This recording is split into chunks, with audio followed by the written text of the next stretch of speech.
Hi, good morning, everyone. Thanks for visiting our channel. Subscribe and like and share the videos. In this video, I'm going to teach you what is this lock.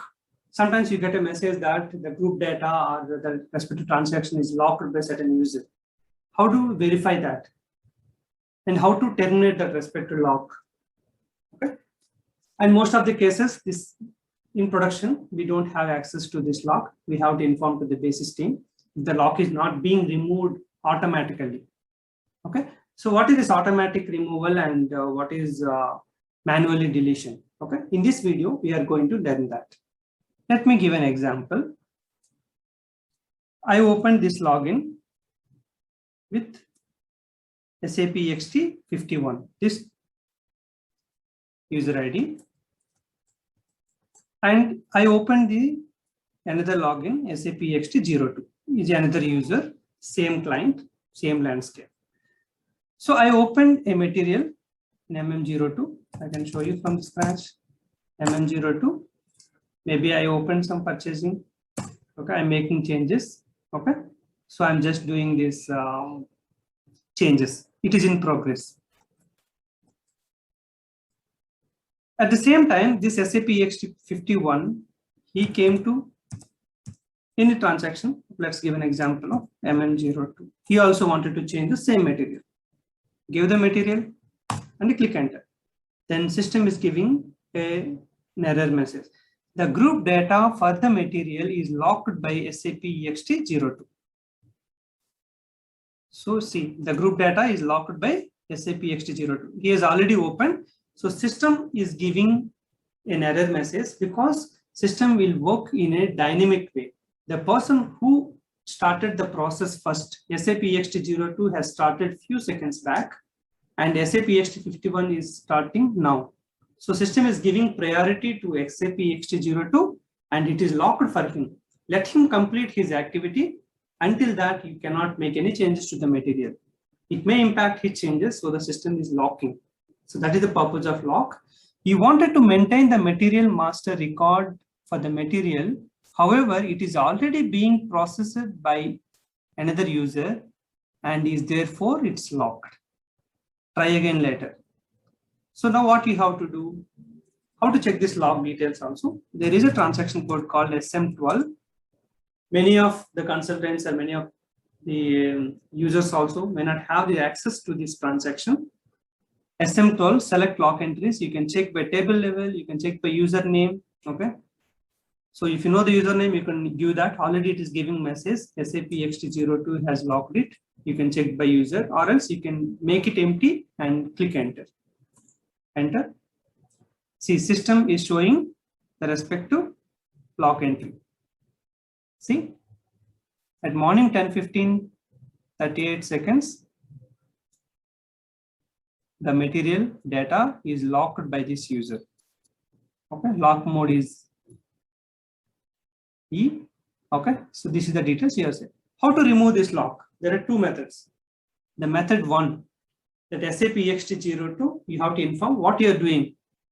Are you making any changes or you just open the material in the change mode? Please come out of the screen. Option one. Yeah, I forgot. He will log off or he will come out of the screen. No, I'm making changes. Give me 5 minutes. Two responses can come from him. So after he finishes, he will come back and do that. That is the best way. That's why this lock entry somebody has and he will delete it and all those things. We don't encourage that. So basis team will put the restrictions for this SM12 transaction. Certain locks, although he came out, still it is available because of system behavior or anything. At that point of time, the basis team will select that entries and click on the delete. So they don't delete all kind of locks. They will verify how critical any job is running. You should not delete, it will impact the respective transaction. So they will verify the impact and then only they will decide to delete the lock entries. Okay. Now we will see that automatic lock removal. Okay, how it will be released. Okay, I am SAP XT02. Okay, my changes are completed. I just saved it. So I came out of MM02. Now you come here and refresh it. See, the lock is automatically removed. So the lock is not an error. First of all, you have to understand lock is a dynamic activity which is decided by the SAP program when a person, the first user ID initiated certain transaction. At that point of time, system will lock that transaction for that user ID until he finishes the activity. Once he completes the activity, it will automatically release it. Okay.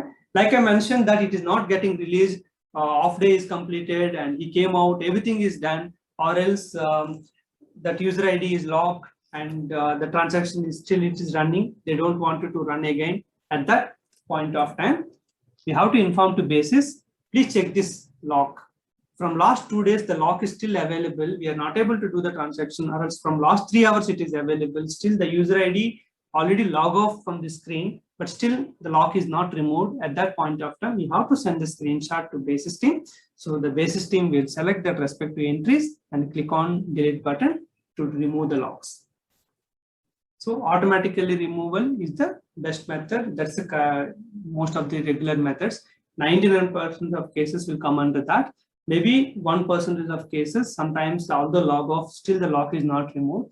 It may happen related to customized programs or else some long data batch jobs. It may happen. At that point of time, basis will select the entries and delete it. I hope in this video you learned how to check the lock in SM12 and how the lock is getting removed when the person stops the transaction or completes the transaction. If it is not getting removed, how it will be deleted. This is the way how we have to understand the lock entries, the purpose of lock entries, and what type of locks are there and all you can explore. Okay, different type of locks, certain things are critical locks, certain things are okay, no issues for that. So all those things you can explore on your own and to understand even better. Thanks for watching this video. I hope you learned some new points in this video. If you feel the same, click on the like button and share with your friends and support me on Udemy by providing your valuable reviews. Keep watching, keep helping each other. Be safe. Have a good day.